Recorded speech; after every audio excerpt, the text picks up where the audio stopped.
মেয়েরাও আসে না, মেয়েরা যাচ্ছে।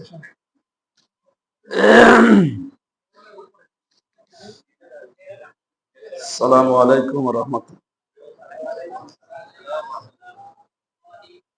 লা ইলাহা ইল্লাল্লাহুল আযীমুল হালিম আল্লাযী খালাকাস সামাওয়াতি ওয়াল আরদা ওয়া জাআলাজ যুলুমাতি ওয়ান নূর সুম্মাল্লাযীনা কাফারু বিরাব্বিহিম ইয়া'দিলুন। আউযু বিল্লাহি মিনাশ শাইতানির রাজীম। বিসমিল্লাহির রহমানির রহিম। ইন্নাল ইনসানা খুলিকা হালুআ ইযা মাসসাহুশ শাররু জাযুআ ওয়া ইযা মাসসাহুল খায়রু মানুআ ইল্লাল মুসাল্লিন আল্লাযীনা হুম আলা সালাতিহিম দাইমুন। সাদাকাল্লাহুল আযীম। আল্লাহুম্মা সাল্লি আলা মুহাম্মাদ ওয়া আলিহি ওয়া আসহাবিহি ওয়া বারিক ওয়া সাল্লিম। প্রশংসা আদায় করছে আমাদের মালিকের, যিনি আমাদের মুসলমান বানিয়েছেন। ৪,৫০০ ধর্মের লোক এখন পৃথিবীতে। অন্য কোন ধর্মের, অন্য কোন জাতির ভেতরে যদি আল্লাহ পাঠিয়ে দিতে, সব কিছুকে মাইনাস করে ইসলামে আসা অত সহজ ছিল না।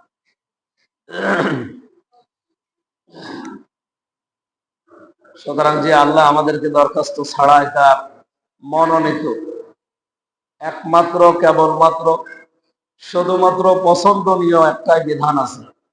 ধর্ম বলেন, বিধান বলেন, জীবন বিধান যাই বলেন, তার নাম ইসলাম। এই আওয়াজ কি বাড়ি খাচ্ছে? ইকো দেওয়ার দরকার নেই। ইকো বোঝে? ইকো দেওয়ার দরকার নেই। রিভাব বুঝলে রিভাব নেই। আপনারা এগুলো জায়গা চেপে বসে, বাইরে তো জায়গা মনে হয় হবে না, একটু বাইরে বসে, ভেতরে বসে, পরে আমরা কাতা ঠিক করে নেব।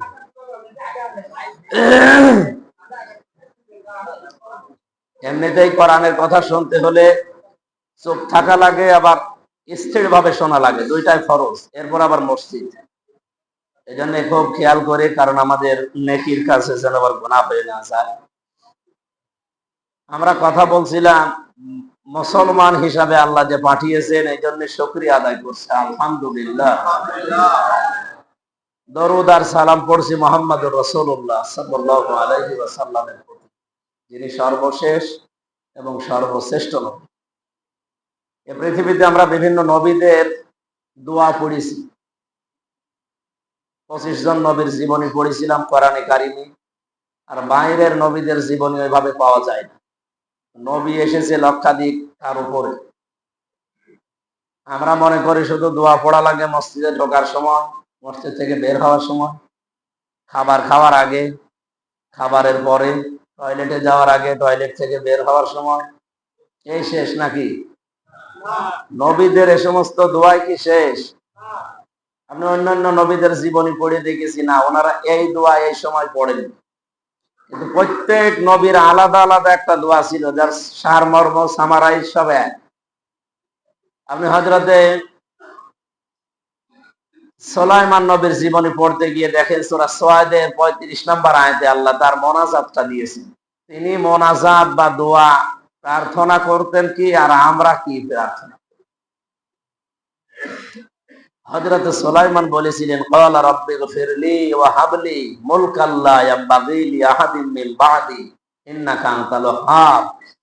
হে আল্লাহ, আমাকে মাফ করে দাও, আর আমাকে এমন একটা রাজ ক্ষমতা দাও যে আমার পরে যেন আর কাউকে তুমি ওইটা না দাও।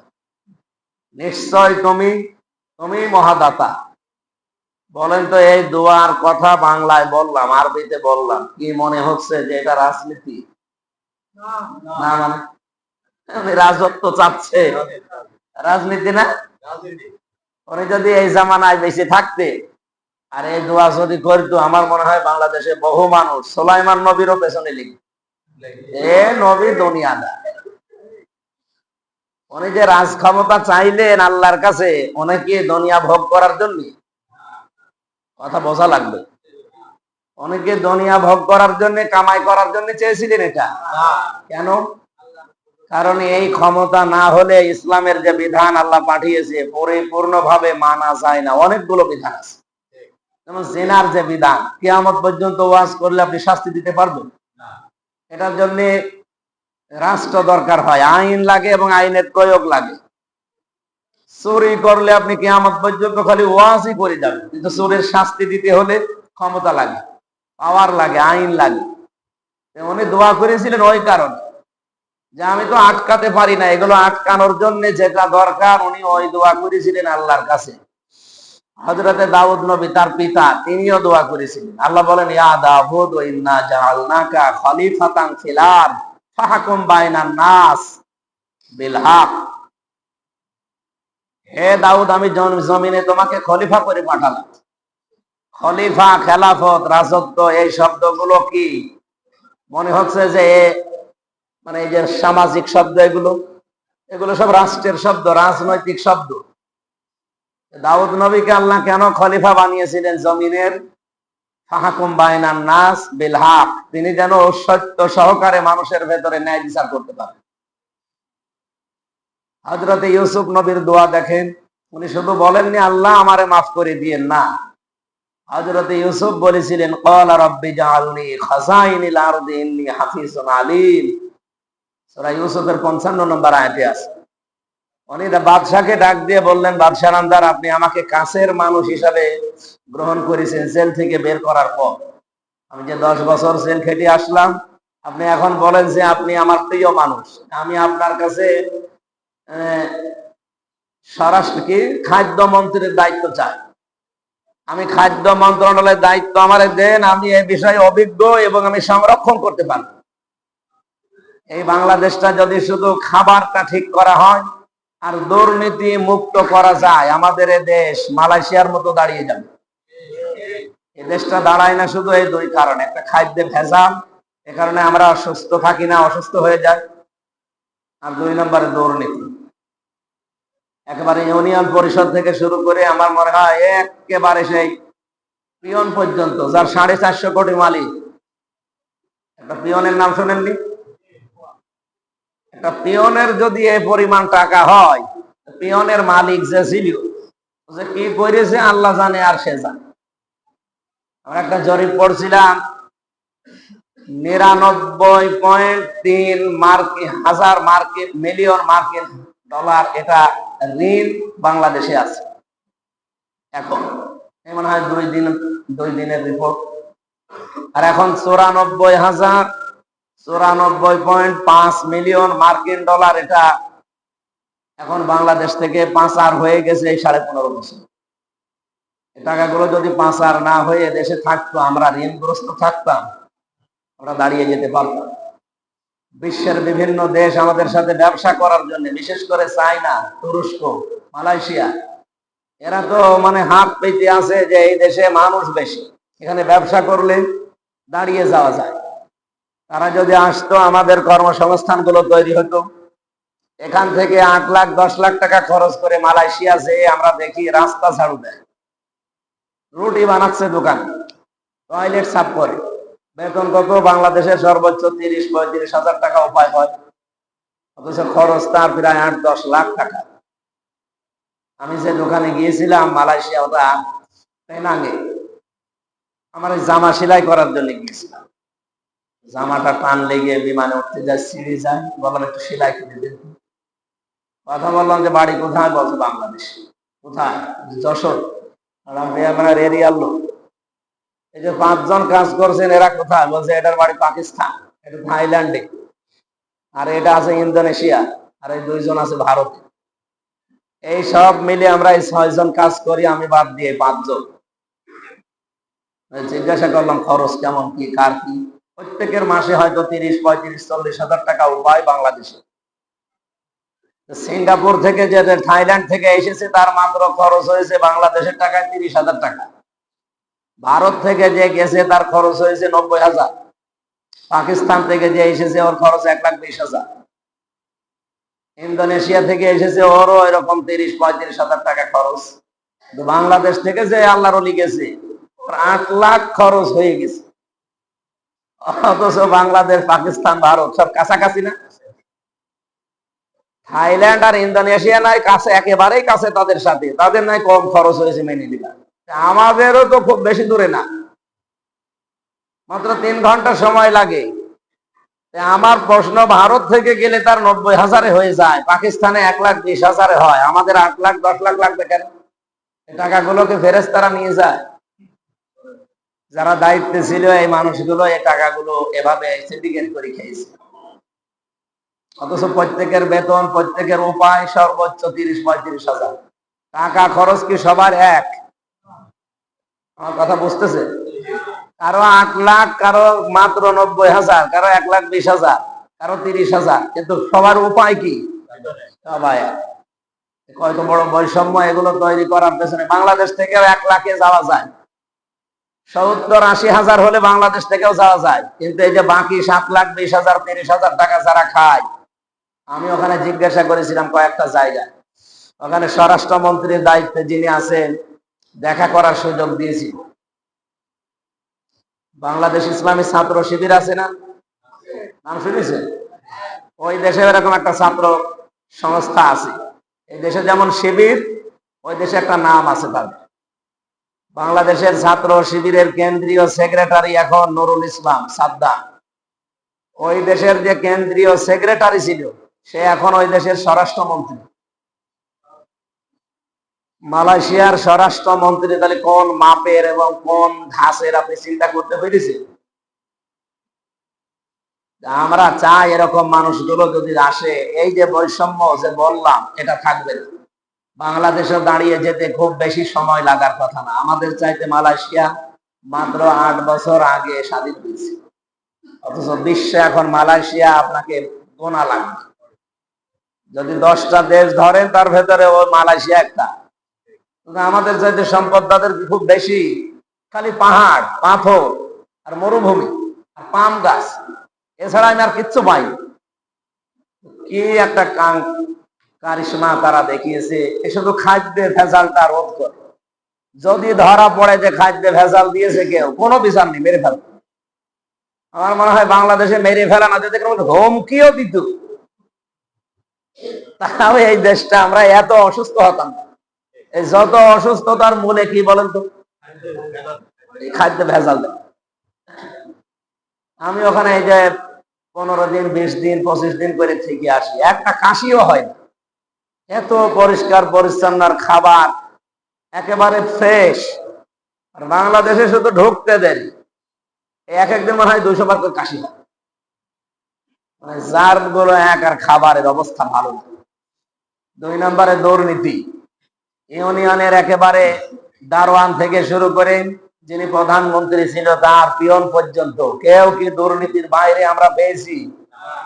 একটা আল্লাহর ওলি মনে করতাম দরবেশ, ও আবার বড় সুদ, 36,000 কোটি টাকা চুরি করছে। ইসলামের আইনটা যদি সত্যি আমরা 71 সালে সংসদে এটা পাশ করতে পারতাম যে চুরি করলে হাত কেটে দেওয়া লাগবে, এই সালমান এফ রহমানের হাত থাকার কথা। এর চাইতে যারা চোর আছে একটারও তো হাত থাকার কথা ছিল। সুতরাং আমরা বলতে চাই মুহাম্মদুর রাসূলুল্লাহ সাল্লাল্লাহু আলাইহি ওয়াসাল্লামের উম্মত আমরা। উনিও দোয়া করেছিলেন আল্লাহর কাছে, সুলাইমান নবীর দোয়া শুনলেন, হযরত ইউসুফ নবীর দোয়া শুনলেন, দাউদ নবীর দোয়া শুনলেন। ওরা নাকি দোয়া করেছিল আল্লাহ আমার একটা বাড়ি দাও। কথা বলেন না কেন? কি বলেছিলেন? যে আমাকে রাষ্ট্র ক্ষমতা দাও, আমি মানুষের ভেতরে ন্যায় বিচার করতে চাই। বিশ্ব নবীও দোয়া করেছেন, সূরা বনী ইসরাইল 80 নম্বর আয়াতের শেষের দিকে আছে, ওয়াজআলনি মিন লাদুনকা সুলতানান নাসীরা। হে আল্লাহ, তুমি আমাকে রাজ ক্ষমতা দাও এবং যার ভেতরে তোমার সাহায্য থাকে। আমার প্রশ্ন, এই দোয়াটা ওনাকে শিখিয়েছে কে? আপনারা কি ঘুমাচ্ছেন ভাই? এই যে দোয়াটা উনি বললেন, এই দোয়াটা ওনাকে শিখিয়েছে কে? কবুল করবে কে? কোনদিন ভেবেছে? আমি আপনাকে বলছি যে তুই এইভাবে দরখাস্ত লেখ, আমি তোর এই দরখাস্ত মঞ্জুর করব। আপনি আমার কথা মতো একেবারে 15 লাইন লিখলেন, যা যা বলে দিয়েছি ওইভাবে লিখলেন, ওইটা গ্রান্টেড হতে কোনো সমস্যা আছে? আর আল্লাহ বলছেন এভাবে দোয়া করেন, আমি কবুল করব। উনি দোয়া শিখিয়েছেন, আবার কবুলও করে কে? মানে এটা খালি রাজনীতির ট্যাগ দিয়ে, দুনিয়ার কাজ দিয়ে, ধান্দাবাজি বলে আপনি ছেড়ে দিতে পারেন। নবীজি দোয়া করেছিলেন, উনি দুনিয়া ভোগ করার জন্য না, উনি শুধুমাত্র আরামে খাবেন, থাকবেন, পড়বেন এই জন্য না। উনি দোয়া করেছিলেন এই কারণে যে আমি তো মক্কায় 13 বছর থেকে আসলাম, আমি একাধারে চেষ্টা করেছি সেই 17 বছর থেকে 40 বছর পর্যন্ত, 23 বছর একাধারে, কিন্তু আমি পারিনি। কাঙ্ক্ষিত মানের শান্তি আনতে আমি পারিনি। আমি পারতাম যদি রাষ্ট্রীয় ক্ষমতা আবু জেহেলের মতো আমার হাতে থাকতো, আইন পাশ করে প্রয়োগ করে এই মানুষগুলো আমি ভালো বানাতে পারতাম। কারণ সবকিছু বন্ধ করতে হলে শুধু আমরা এই ভালো ভালো কথা ওয়াজ নসিহত দিয়ে হবে না, এটার দ্বারা আল্লাহ যে ঔষধ দিয়েছেন ওই ঔষধ প্রয়োগ করা লাগবে। আল্লাহ তো জানে যে মানুষের রোগ কোন ধাঁচে, আর ওই ধাঁচেরই আল্লাহ ঔষধ দিয়েছে। তাহলে আমরা যদি এখন এই কাজ করতে চাই, অনেকে বলছে আপনাদের রাজনীতি করার দরকার কি? আপনি মসজিদে মাদ্রাসায় শুধু হৌ হৌ করে জিকির করেন, আপনাদের এই দুনিয়াদারের কাজ আপনার না। আপনার না আমরা 50-54 বছর দেখলাম না, এই জমিনে আল্লাহ আমাদেরকে পাঠিয়েছিলেন, ইন্নী জাইলুন ফিল আরদি খলিফা, জমিনে আমি তোমাদের পাঠালাম খলিফা করি। আমরা জমিনে তো নেই, আছি ওই মসজিদে, মাদ্রাসায়, খানকায়, দরবারে। জমিন ফাঁকা পেয়েছিল জালেমরা, 180 মাইল বেগে চালাচ্ছি। এবার আর জমিন ফাঁকা নেই, আর জালেমরা এবার ইনশাল্লাহ চালাতেও পারবেন। বাংলাদেশের এই জমিন যদি আমাদেরকে নিয়ে চালাতে পারেন তাহলে এই জমিন চলবে। কারণ এখন মানুষের যে জরিপ আমরা দেখছি, দেশীয় আন্তর্জাতিক, এদেশের প্রায় এখন 100 জনের 77 জন মানুষ এই দেশে আল্লাহর ইসলাম বিধান চাচ্ছে। মানুষের ভেতরে আল্লাহ মনে হচ্ছে একটা ফলর তুলে দিয়েছে। আশা করছি এটা যদি কায়েম হয়, আমরা শান্তি এবং স্বস্তি, নিরাপত্তা কারে বলে আপনি দেখতে পাবেন। সাউন্ড সমস্যা, এবার কথা শোনা যাচ্ছে? কমানো লাগবে না, এমনি আমি দূরে দিচ্ছি। এবার শোনা যাচ্ছে? ঠিক আছে। সম্মানিত মুসল্লি ইকরাম, আমাদেরকে শুধু এই সমস্ত ট্যাগ দিয়ে উল্টাপাল্টা কথা বলে যারা আল্লাহর এই দিনের মহান কাজ থেকে দূরে সরিয়ে রাখতে চান, আমাদের আমির জামাত ডাক্তার শফিকুর রহমান হাফিজাহুল্লাহ, উনি অলরেডি ঘোষণা দিয়েছেন এই দেশে জামাত ইসলামী থেকে কেউ এমপি মন্ত্রী হলে তার 5 বছরে একটা টাকা বাড়বে না, আরো কমে যাবে। 73টা দল এই দেশে কাজ করছে, একটা দলের কোন প্রধানকে ঘোষণা দিতে বলেন, তার নমিনেশনে বিক্রি হবে। যদি ঘোষণা দেয় যে 5 বছরে আমার দলের এমপি মন্ত্রী 1 টাকা তার বাড়বে না, তার নমিনেশন বিক্রি হবে। বলবে যে 5 টাকা দিয়ে কিনলে টিকিট 5 টাকায় লস। আমরা এটাই বন্ধ করতে চাচ্ছি, কারণ আমি 50 কোটি টাকা আগে যদি খরচ করি, এ টাকা আমার তোলা লাগবে না। এই জন্য ভোটের জন্য বিশেষ করে আমরা মানুষকে টাকা দেওয়া, চা খাওয়ানো, এটাও জায়েজ মনে করি। আপনি এমনি হাদিয়া হিসাবে কাউকে খাওয়ান, মেহমানদারি করেন, ওটা অসুবিধা নেই। কিন্তু আপনি ভোটের জন্য এই রায়কে, এই সাক্ষীকে আপনি নিজের পরে নেওয়ার জন্য যদি এরকম কিছু করে থাকেন, ওই টাকা আপনি না তুলে ছাড়বেন না। যার একটা টিকিট কিনতে 100 কোটি টাকা খরচ হয়, ওই 100 কোটি টাকাও কিন্তু আগে তুলবে, তারপরে বলবে সুবহানাল্লাহ।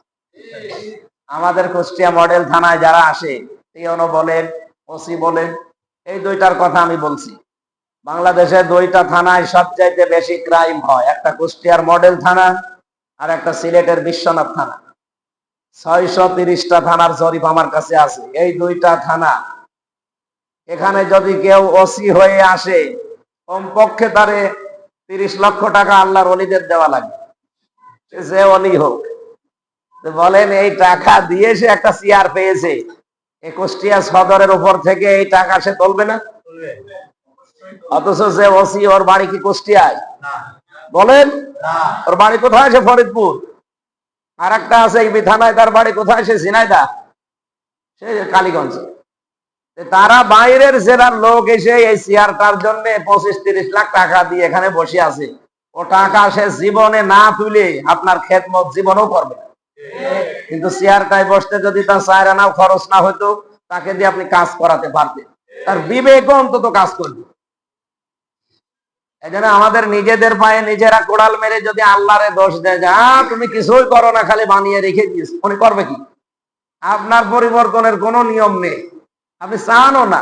আল্লাহর এত দায় পড়েছে যে আপনার পরিবর্তন এসে করে দেবে। কোরআন তো বারবার এটা জানিয়েছে, ইন্নাল্লাহা লা ইউগায়্যিরু মা বিকওমিন হাত্তা ইউগায়্যিরু মা বিআনফুসিহিম। অবশ্যই কোন জাতির ভাগ্য আমি পরিবর্তন করি না যতক্ষণ তারা নিজেদেরকে পাল্টানোর সিদ্ধান্ত না নেয়।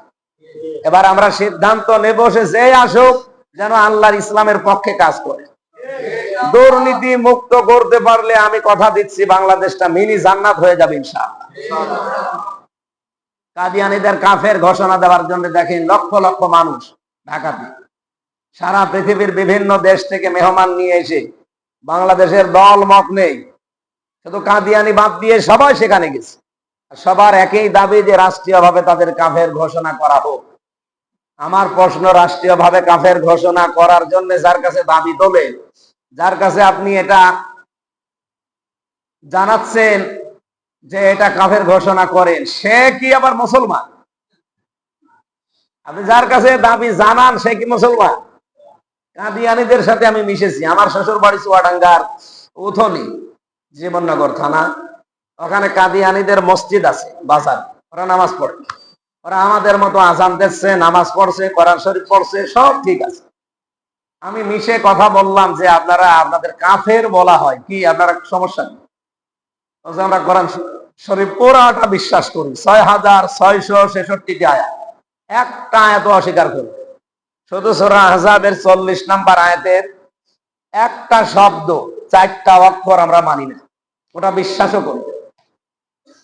মা কানা মুহাম্মাদুন আবা, মা মানে না, কানা মানে ছিল, মুহাম্মদ মানে মুহাম্মদ সাল্লাল্লাহু আলাইহি ওয়াসাল্লাম, আবা মানে পিতা।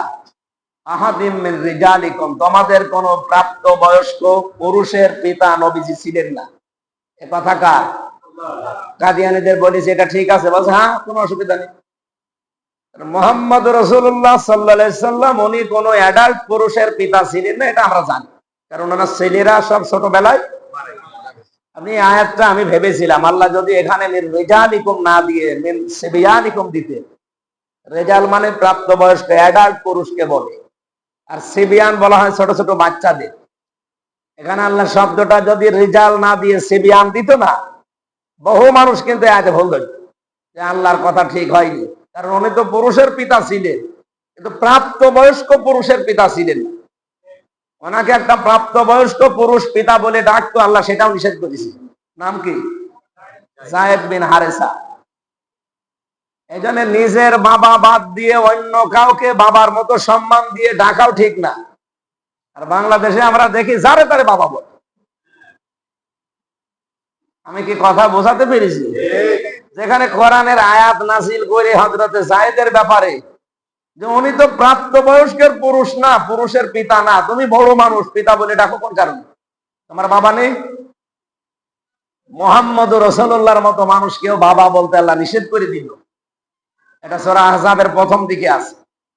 আর বাংলাদেশে মুরব্বি মুরব্বি মানুষ আর এক মুরব্বিকে যে বাবা।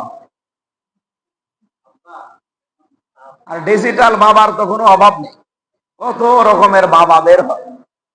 আমি নাম নিলাম না। কিসের বাবা আপনি? আমরা যারা মুসলিম এই পৃথিবীতে আমাদের বাবা একজনই। আমরা বাবা হিসাবে শুধুমাত্র বিশ্বাস করি যে আমাকে জন্ম দিয়েছে ওইটা, সে খারাপ হতে পারে কিন্তু আমার বাবা। আর জাতির পিতা হিসাবে জাতির বাবা আর একজনকে আল্লাহ দায়িত্ব দিয়েছেন, তার নাম ইব্রাহিম খলিল। কারণ তার যে পরীক্ষা, আল্লাহ খুশি হয়ে তাকে খলিলুল্লাহ বলেছি। আমাদের রুহানি পিতা হিসাবে আমরা সম্বোধন করি আমাদের নবী মুহাম্মদুর রাসূলুল্লাহকে। এই জন্য তার স্ত্রীদেরকে আমরা কি বলি? কোন হিসাবে আপনি মা বলেন? আপনার কোন 14 পুরুষের মা? ওনারা মা। এই জন্য মা শব্দটা একটা সম্মানের জায়গা। মুহাম্মদুর রাসূলুল্লাহকে আমরা রুহানি পিতা হিসাবে মানি। ওনার স্ত্রী যারা উম্মতের জন্য কি? উম্মতের জন্য মা বলা হয় এই কারণে, কারণ মায়ের সাথে খারাপ কোন ধারণা সন্তান করে। আর একজন পিতা আছে আমাদের একেবারে আসল আদি পিতা, যেটা কে? এর বাইরে যদি কোনো পিতা কেউ দাবি করে বা কাউকে বানায়, তাহলে তার দলিল দেওয়া লাগবে কোরআন হাদিস থেকে। বলেন কোন দলিল আছে কি? হযরতে যায়েদ তিনি বড় মানুষ ছিলেন, প্রাপ্তবয়স্ক। আল্লাহ বলেন না আর পিতা বলে ডাকা যাবে। উনি কোন প্রাপ্তবয়স্ক পুরুষের পিতা না। 2 নম্বরে ওয়ালাকির রাসূল আল্লাহ, তিনি কিন্তু রাসূল ছিলেন। কার রাসূল? আল্লাহ। কাদিয়ানীদের বললাম এটা, বলছে হ্যাঁ এটা আমরা মানি, উনি আল্লাহর রাসূল ছিলেন, অসুবিধা নেই। খাতামান নাবিয়্যিন, কিন্তু এইটা আমরা মানি না। উনি নবী ছিলেন ঠিক আছে, কিন্তু খতাম ছিলেন না। সর্বশেষ নবী আমরা মানি গোলাম আহমদ কাদিয়ানী। আমার প্রশ্ন কুষ্টিয়াবাসী, এই যে কোরআনের 6666টি আয়াতের ভেতরে মাত্র এক আয়াতের 4 ভাগের 1 ভাগ একটা শব্দ খ আলিফ তামিম, এই খ তাম, এটা মানে না, বিশ্বাস করেন। আমি নিজে কথা বলে দিচ্ছি। এই জন্য ওরা তাম পৃথিবীর মুসলমানেরা কি মনে করে? সবাই বলা লাগবে। এ বিষয়ে কোনো মত পার্থক্য নেই পৃথিবীর কোনো আলেমে। কাদিয়ানীরা কাফের, কারণ ওরা কোরআনের একটা শব্দ মানে না। কিন্তু আমরা যাদের কাছে কাফের দাবি জানাচ্ছি যে আপনারা লিখে দেন, আইন পাস করেন, তারা কয়টা আয়াত মানে না আপনি দেখেছেন কোরআনের? কোরআনে কারিমের ভেতরে 6666টি আয়াতের 918টা আয়াত একেবারে সরাসরি ডাইরেক্ট আছে যে ইসলাম দিয়ে রাজনীতি করা লাগবে। অথচ যারা বলে যে ইসলামের সাথে রাজনীতির সম্পর্ক নেই, আমরা শরিয়া আইনে বিশ্বাস করি না, তারা কোরআনের কয়টা আয়াত সরাসরি মানে না? কমপক্ষে 918টা। যারা এক আয়াতের 4 ভাগের 1 ভাগ না মেনে কাফের, আর যে 918টা মানে না, ও তো কাফেরের বাপ, কাফের দাদা। আমরা ছোট একটা কাফেরকে কাফের বানাতে কাফের দাদার কাছে বলছি আপনি এটা আইন পাস করেন। সেই কলম দিয়ে আইন পাস করা হবে যে কাদিয়ানীরা কাফের। আমার মনে হয় বাংলাদেশে এখন মুসলমানদের ওই কলমের মালিক হওয়া লাগবে। আমরা যদি ওই কলমেরই মালিক হয়ে যায়, তাহলে আমরা নিজেরা রায় দিতে পারবো না। এইটার জন্য যদি কেউ চেষ্টা করে, তাকে আপনি ধান্দাবাজ বলেন, রাজনীতি বলেন, দুনিয়ার কাজ বলেন, কোন হিসাবে? আশা করছি এবার আমরা কলমের শুধু রায় যারা লিখবে তাদের কাছে সি হুজুর করার ভেতরে নেই। আমরা কলমের মালিক হব, কলম দিয়ে আমরা রায় দেব ইনশাল্লাহ। কাদিয়ানীরা আর কাদিয়ানীদের এই বাপরা যারা 918টা আয়াত মানে না, এরা কাফের পর দাদা। আশা করছি এবার সেই সিস্টেম, সেই ব্যবস্থা আল্লাহ করে দিচ্ছে। আমরা শুধু তাআওয়ানু আলাল বিররি ওয়াত তাকওয়া, ভালো কাজে তাকওয়ার কাজে সহযোগিতা করব এবং সাপোর্ট দেব। আল্লাহ আমাদের তৌফিক। আমরা যেহেতু মুসল্লি, নামাজ পড়তে এসেছি, আল্লাহ তাআলা মুসল্লিদের কিছু গুণাগুণ দিয়েছেন। বলেন ইল্লাল মুসাল্লিন, যারা মুসল্লি তারা না। তারা নাকি আল্লাযীনা হুম আলা সালাতিহিম দাঈমুন, যারা তাদের নামাজে নিয়মিত, নামাজ নিয়মিত যারা পড়ে তাদেরকে আরবিতে কি বলে? আরো জোরে বলেন। মুসল্লি। মুসল্লি এটা কি নতুন শুনছেন না শুনেছেন? নামাজ যারা পড়ে নিয়মিত তাদেরকে মুসল্লি বলে। যারা অনিয়মিত নামাজ পড়ে তারা, আল্লাহ দিয়েছেন আলা সালাতিহিম দাঈমুন, যারা নিয়মিত নামাজ পড়বে এরা মুসল্লি। আর যারা অনিয়মিত পড়ে, 2 ওয়াক্ত পড়ে, 3 ওয়াক্ত পড়ে না, এরা কি? মুসল্লি না। পৃথিবীতে যত মানুষ আজ পর্যন্ত আল্লাহ পাঠিয়েছে আর যত মানুষ পাঠাবে, প্রতিটি মানুষের ভেতরে 3টা গুণ আছে। আমি আবার বলছি, এখানে আমরা যারা আছি সবার ভেতরে আছে। ইন্নাল ইনসানা খুলিকা হালুআ, অবশ্যই মানুষকে আমি বানিয়েছি অস্থির চিত্ত দিয়ে। মানুষ সব সময় ব্যস্ত। দেখেন পৃথিবীর কেউ বসে থাকতে ভালো লাগে? যদি আপনি বসিয়ে রাখেন দেখবেন অসুস্থ হয়ে যাবে। জেলখানার ভেতরে যে 3টা বছর আমি ছিলাম, কোনো কাজ নেই, কোনো কাম নেই, খালি বসে থাকা। কিন্তু মানুষ অধিকাংশ 100 জনের 99 জন অসুস্থ। আরে কাজ নেই, খালি বসে বসে খাওয়া আর ঘুমানো, অসুস্থ হয় কি করে? কারণ মানুষ অস্থির। ওকে আপনি ওই বাঁধে বান্ডাল দিয়ে দিলে, ওই জায়গায় ব্যারিকেড দিয়ে দিলে সে অসুস্থ হয়ে যাবে। তামাম পৃথিবীর মানুষের ভেতরে অস্থিরতা কে দিয়েছে? আরো জোরে বলে। আল্লাহ বলেন এতটুকুই না, ইদা মাসসাহু শাররু জাযুহা, মন্দ যদি তাকে স্পর্শ করে কোন সময়, খারাপ কিছু, সে যখন দুর্দশা এই সমস্ত কিছু আসলে সে হায় হতাশ করে। সে একেবারে হায় হতাশ করে কপাল চাপড়িয়ে, বুক চাপড়িয়ে পাগল হয়ে যায়। ওয়াইদা মাসসাহুল খায়রু মানুহা, যখন তার কাছে কোনো নিয়ামত পাঠায়, ভালো কিছু চায়, তখন এই লোকটা আবার কৃপণ হয়ে যায়। এই যে গুণাগুণগুলো বললাম, এগুলো কে দিয়েছে বলেন তো? আল্লাহ। পৃথিবীর প্রতিটি মানুষের ভেতরে আছে। এ পর্যন্ত আল্লাহ শেষ করে দেন। সূরা মারেজ 19, 20, 21, 22, 23 নাম্বার আয়াত। আল্লাহ বলেন ইল্লাল মুসাল্লি, কিন্তু মুসল্লি যারা, তাদের ভেতরে এই গুণ আপনি পাবেন না। এখন আমরা মুসল্লি, নিয়মিত যারা নামাজ পড়ি, অথচ এই যে 3টা গুণের কথা শুনলাম, এগুলো যদি আমাদের ভেতরে থাকে তাহলে আমাদের নামাজ কি হচ্ছে? আমরা কি মুসল্লি হতে পেরেছি? যেন আমরা নিয়মিত যারা নামাজ পড়ি, এই গুণগুলো থেকে যেন আমরা হেফাজত থাকি, নিজেকে সেই চেষ্টা করা। আমি হেফাজত নিয়ে নিয়মিত মুসল্লিদের জীবনে দেখেছি। আমরা বিপদে পড়লে হায় হতাশ করি, একেবারে পাগল হয়ে যায়। কোন নিয়ামত পেলে আমরা আল্লাহকে ভুলে তখন কৃপণ হয়ে যায়। সব সময় আমরা অস্থির অস্থির না। যারা মুসল্লি তাদের ভেতরে যেহেতু এটা থাকবে না, আল্লাহ বলছেন, তাহলে মুসল্লিদের মতো হওয়া লাগবে আপনাকে। আমি জেলখানায় আমিরে জামাতের সাথে ছিলাম, আমি এটা ওনার ভেতরে পেয়েছি। আমি নিজের ভেতরেও তৈরি করতে পারিনি, কিন্তু ওনার ভেতরে আমি দেখেছি। এই মানুষটাকে আমি কাছে বসে বসে, কোনো অস্থিরতা নেই, সব সময় স্বাভাবিক। এত বড় বিপদ চলছে, তার স্ত্রী হাসপাতালে, তার ছেলে জেলে, তার একজন ডাক্তার, তার মেয়ে 2টা প্রেগনেন্সিতে হাসপাতালে ভর্তি আছে। এমনকি তার দলীয় লোকজন সব পালিয়ে বেড়াচ্ছে, কেউ জেলখানায়। কি ভয়ঙ্কর অবস্থা ছিল না বলেন তো? এই অবস্থায় তার ভেতরে কোনো হতাশা নেই, কোনো চিন্তা নেই, মনে হচ্ছে স্বাভাবিক, কিচ্ছু হয়। আমরা 3 বছরে যেটা অর্জন করতে পারিনি, উনি 4 দিন ছিল আমার সাথে। কোন বিপদ আপদ আসলে আমরা হায় হতাশ করি, পাগল হয়ে যায়, কিন্তু ওনারে আমি একেবারে স্থির দেখেছি। আমি বলেছিলাম যে এখানে কারারক্ষীদের মাধ্যমে ছোট মোবাইল নিয়ে আসা যায় টাকা দিলে। টাকা বলতে সিগারেট চলে এখানে, আপনাকে আমি নিয়ে এসে দেই। আমার তো উনি চিন্তা নয় ভাবে, ওই দিনই আমার জীবনে প্রথম দেখা। আমারে বলছে, মাওলানা কার সাথে কথা বলবো? কেন, বাইরে আপনার লোকজন নেই? আছে। ওগুলো সব আমি আল্লাহর হাতে দিয়ে এসেছি। আপনি কি বাস্তবতা টের পান? এই কথা এই মুহূর্তে বলা অত সহজ না। আমি তো বহু বড় বড় আল্লাহর ওলির সাথে জেলে ছিলাম, তারা পর্যন্ত মানে ইমান ওই জায়গায় ধরে রাখা কঠোর হয়ে পড়ে, কঠিন হয়ে পড়ে। হায় হতাশ দেখেছি, তাদের হতাশা দেখেছি, চিন্তায় মগ্ন হয়ে বসে আছে। এমনকি তাদের খাওয়া দাওয়া পর্যন্ত অনেকের বন্ধ। কি হবে কি হবে, আর মনে হয় সূর্য উঠবে না।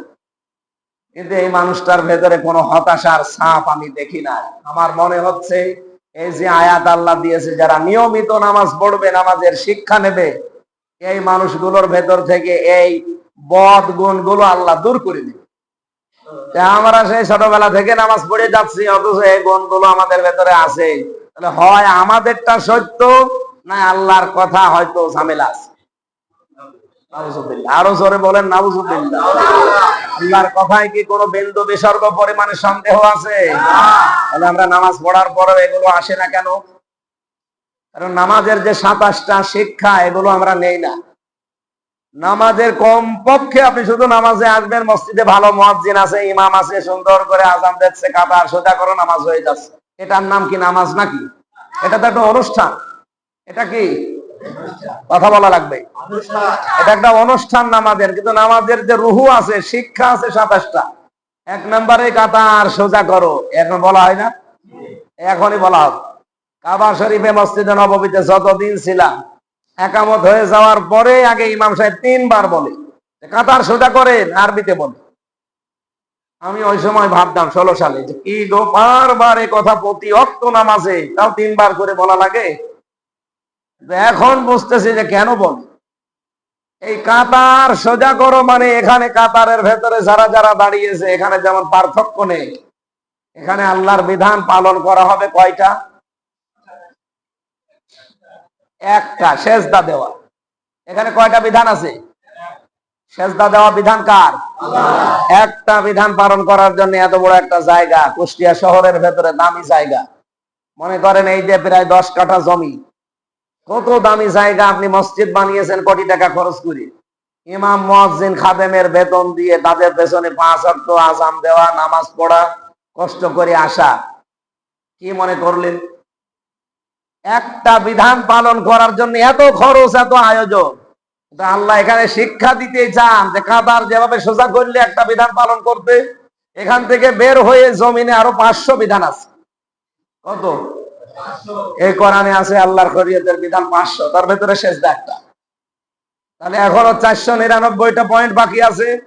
এই আইনগুলো ব্যক্তি, পরিবার, সমাজ, রাষ্ট্রে তোমাকে মানা লাগবে। সেই পরিবেশ এখনো আছে? সেইটাই তো আমরা তৈরি করতে চাই। মসজিদে যেমন পরিবেশ, আমরা বাইরেও চাই ওরকম পরিবেশ তৈরি হোক। এখানে কেউ যদি শিকারি, বাটপারি, প্রতারণা না করতে চায়। আমি অনেক মানুষকে এমন দেখি, এরা মসজিদের ভেতরে এসে মিথ্যা কথা বলতে চাই না। ভাতিজা এসে মসজিদের ভেতরে চাচার হাত চেপে ধরে বলছে, চাচা আপনি ওই যে আমার বাবার ওই জমিটা যে একটু উল্টাপাল্টা করে লিখে নিলেন, ওই ব্যাপারে একটু কথা আছে, বলেন তো। চাচা বলছে এটা মসজিদ, দুনিয়ার কথা বলা যাবে না, বাইরে চল। তার মানে ও 2 নম্বরই করবে। মসজিদের ভেতরে দেখলি ও মনে করছে এখানে চিটারি, বাটপারি, প্রতারণা 2 নম্বরই, বাইরে করা যাবে? আমরা তো ওইটা বানাবো। এই যেমন কয়েক হাত জায়গা আপনি পবিত্র মনে করছেন, 56,000 বর্গ মাইলে আপনি এরকম পবিত্র মনে করবেন, আর আপনি বাধ্য হবেন মনে করবেন। এই জন্য ইসলাম আসলে আমার যতটুকু মানে পড়াশোনা করা আছে বাংলাদেশ নিয়ে, ইসলাম এই দেশে আসলে আমার বিশ্বাস এই গোষ্ঠী আছে, সাদাও থাকবে না, বাজিও থাকবে না। আমরা এটা চাই না। এটা তো দলমত নির্বিশেষে সবার চাওয়া দরকার। হিন্দুরা পর্যন্ত চাচ্ছে। আপনি আবদালপুরের এলাকায় হিন্দুদের ওখানে যান, হিন্দুরা পর্যন্ত আমার কাছে এসে প্রায় 100 ঘর বলছে আমরা চাচ্ছি ন্যায় বিচার এ দেশে কায়েম হোক, আমরা বহু ঝামেলায় আছি, চাঁদাও যেন না থাকে কুষ্টিয়ায়, বাজিও যেন না থাকে। আমি গ্যারান্টি দিচ্ছি, ইসলামকে এনে দেন, ইসলামই আপনাকে চাঁদাবাজি বন্ধ করে দেন। আমরা নিয়মিত নামাজি মুসল্লি হওয়ার পরেও 27টা শিক্ষার একটা শিক্ষা গেল, যেখানে খালে সেজদা দেওয়া হবে, সবাই রেডি হও, কাতার সোজা করো। এটা আমাদের ব্যক্তি, পরিবার, সমাজ, রাষ্ট্রে নিয়ে যাওয়া দরকার। এখানে যে ইমাম সাহেব আছে কে আমি জানি না, এটা এনারা মাথা থেকে পা পর্যন্ত আপনারা দেখেছেন। ওনার এখন যদি দাড়ি না থাকতো, আমার মনে হয় এই যে মুসল্লি যেটা, ওনার দাড়ি নেই, উনি আমার মনে হয় এনারা বলতো হুজুর দাঁড়া, আমার দাড়ি কই। উনি যদি বলতো বেটা তোর দাড়ি কই, উনি কি বলবে উত্তরে? হুজুর, মানে দাড়ি ছাড়া মুসল্লি হওয়া যায় কিন্তু ইমাম হওয়া যায় যায়, কারণ আমাদের এই দেশে নেই। আমি বাইরের দেশে দেখেছি, সুদানে, এরপরে তুরস্কে ইমাম সাহেব একামত দিল, নিজেই আজান দিয়েছে, আবার নিজেই যে নামাজ পড়াছে, একটা দাড়ি মোস কিচ্ছু নেই, সব ফান সব, মানে নমো, মানে আপনার মনেই হবে না এটা ইমাম কিনা। অন্য দেশের ক্ষেত্রে বাদ, কিন্তু আমাদের দেশের যে প্রচলন, উনি দাড়ি আজকে কেটে ফেল, আমার মনে হয় এখানে যে লাল পানি খায় সেও নামাজ পড়বে না, অথচ উনি খালি দাড়ি কেটেছে। তা দাড়ি কাটা মানুষের পেছনে আপনি নামাজ পড়তে রাজি না? ওনার মাথা থেকে পা পর্যন্ত তো দেখে নেওয়া হয়, এরপরে ওনার বউ পর্যন্ত দেখা হয়। বউ মানে ওনার বউ পর্দায় থাকে কিনা। কি বুঝলেন আপনি? একটা ইমাম কয়জন ব্যক্তির নামাজ পড়ায় উনি? খুব বেশি হলো 300-400, তাও খুব বেশি সময় না, মাত্র 24 ঘন্টার 1 ঘন্টা 10 মিনিট ওনার দায়িত্ব। বাকি আপনি 22 ঘন্টা 50 মিনিট সব নিজের মন মতো চালাবেন। চিন্তা করেন তো, 1 ঘন্টা 10 মিনিটের জন্য ওনার আপনি দায়িত্ব দেওয়ার জন্য এত কিছু দেখতে চাচ্ছেন, বাকি 22 ঘন্টা 50 মিনিট যারা চালাবে তাদেরকে দেখতে হলে ইমাম সাহেবের চাইতে 100 গুণ ভালো চরিত্রের হওয়া লাগবে। এটা নামাজের 2 নাম্বার শিক্ষা। আমরা এই সমস্ত শিক্ষা 27টা বললে আমার মনে হয় মুসল্লি এখান থেকে সব পালাম, দরকার নেই, থাক এ পর্যন্তই থাক। আমরা এই আয়াতের পরে আর যে এক একটা আয়াতের 33টা করে অর্থ লিখা আছে, এটা একটা করে বললাম।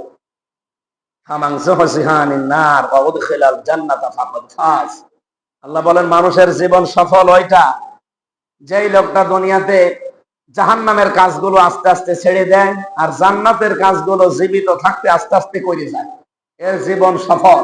দ্বিতীয় অর্থ হচ্ছে ওই লোকটার জীবন সফল হবে আল্লাহ যাকে জাহান্নামের আগুন থেকে মুক্ত করে জান্নাতি বলে ঘোষণা দেয়। আল্লাহ এরকম একটা পরিবেশ আমাদের সামনে যেন দান করেন। আমরা আর খেয়ে যেতে পারছি না, নামাজের পরে আবার কয়েকটা অনুষ্ঠান নেওয়া আছে। এরপরে আছে যে বাড়ি ঘর পুড়ে গেছে আইল ছাড়া, ওখানে যাওয়া লাগবে। ওখানে জামাত ইসলাম বাংলাদেশ থেকে মনে হয় আমাদের সাহায্য সহযোগিতা করবে। এরপরে কাঞ্চনপুরে ইউনিয়নে আমার কর্মী সমাবেশ আছে। এরপরে রাতের বেলা সিনাইদা শরীফ, এখানে যদি সব শেষ করে দিই, এখনো তো গলা ঠিক রাখা লাগবে। আবার আসবো ইনশাল্লাহ, কথা বলবো, দোয়া করে। আসসালামু আলাইকুম। সুন্নত কি পড়বে এখন না পড়ে ফেলেছি? পড়ে নেন তাহলে, পড়ে নেন।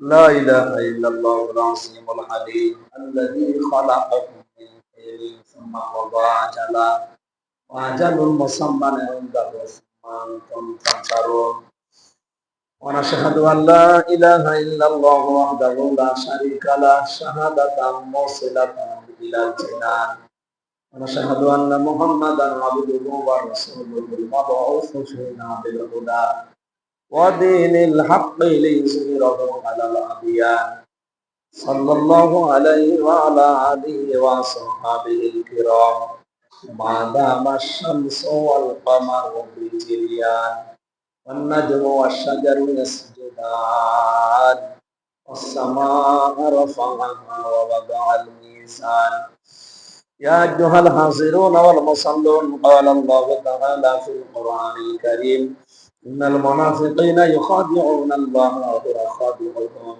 وإذا قاموا إلى الصلاة قاموا كسالى يراءون الناس ولا يذكرون الله إلا قليلا. عن أبي هريرة رضي الله تعالى عنه قال قال النبي صلى الله عليه وسلم أول ما يحاسب به العبد يوم القيامة الصلاة. وقال تعالى أرأيت الذي يكذب بالدين فذلك الذي يدعو اليتيم ولا يحض على طعام المسكين فويل للمصلين الذين هم عن صلاتهم ساهون. قال الله تعالى في القرآن الكريم خلق إن الإنسان خلق هلوعا إذا مسه الشر جزوعا وإذا مسه الخير منوعا. أعوذ بالله من الشيطان الرجيم. إلا المصلين الذين هم على صلاتهم دائمون. صدق الله العظيم. اللهم صل.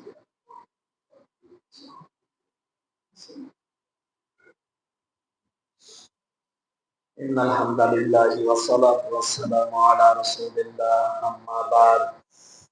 اللهم صل وسلم على خلفاء الراشدين خصوصا وعلى جميع الصحابة ومن اتبعهم عموما.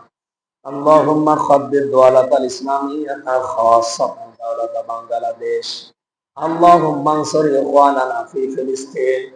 اللهم انصر إخواننا في بنغلاديش. اللهم انصر إخواننا في باكستان.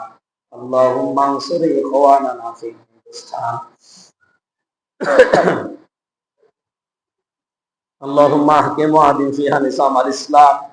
اللهم احكم وعدل فيها نظام الإسلام. اللهم ثبت ووفق سلاطين الهدي والزمان على العدل والإحسان الذين قضوا بالحق به كانوا يعبدون. عباد الله رحمكم الله.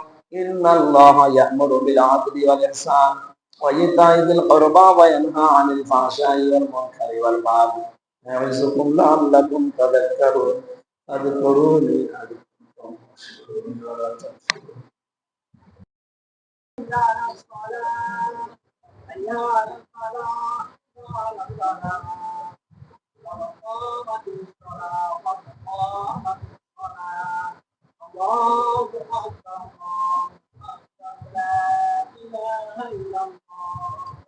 الله أكبر.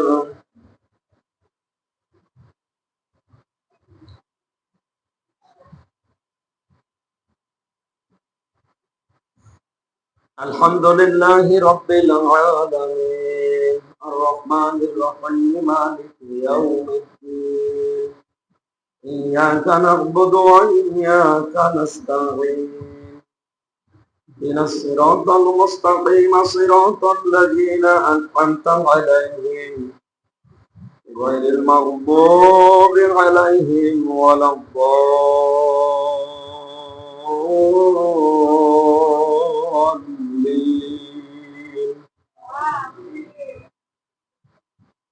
وما أوتيتم من شيء فمتاع الحياة الدنيا وما عند الله خير وأبقى للذين آمنوا وعلى ربهم يتوكلون. والذين يجتنبون كبائر الإثم والفواحش وإذا ما غضبوا هم يغفرون. والذين استجابوا لربهم وأقاموا الصلاة وأنفقوا مما رزقناهم ينفقون. الله أكبر.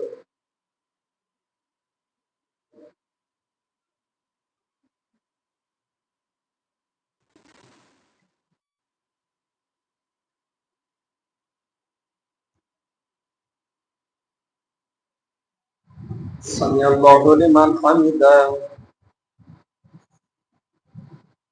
الله أكبر.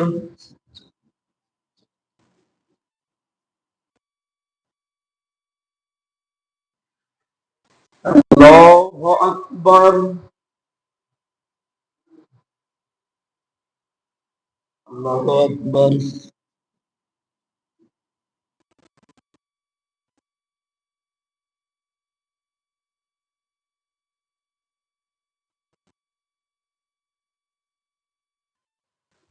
الله أكبر.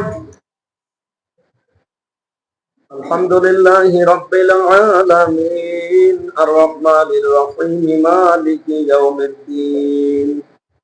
إياك نعبد وإياك نستعين.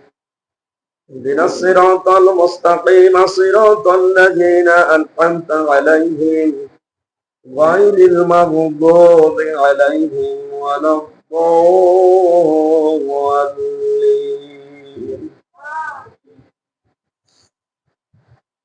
خذوه فغلوه ثم الجحيم صلوا ثم في سلسلة ذرعها 70 ذراعا فاسلكوه إنه كان لا يؤمن بالله العظيم ولا يحض على طعام المسكين. الله أكبر.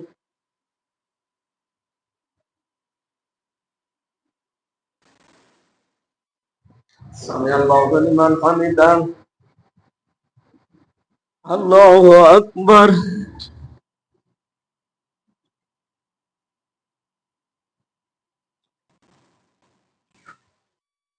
الله أكبر. الله أكبر.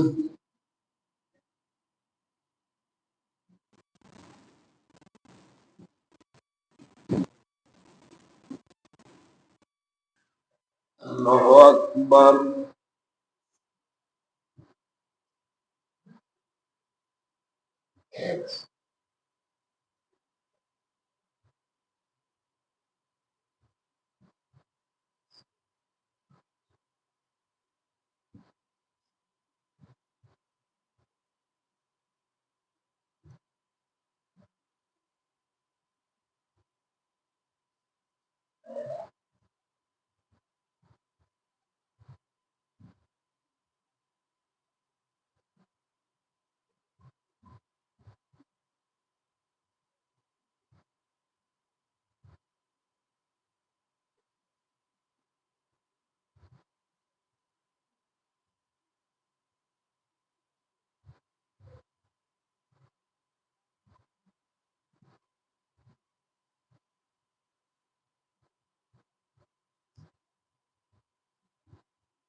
السلام عليكم ورحمة الله.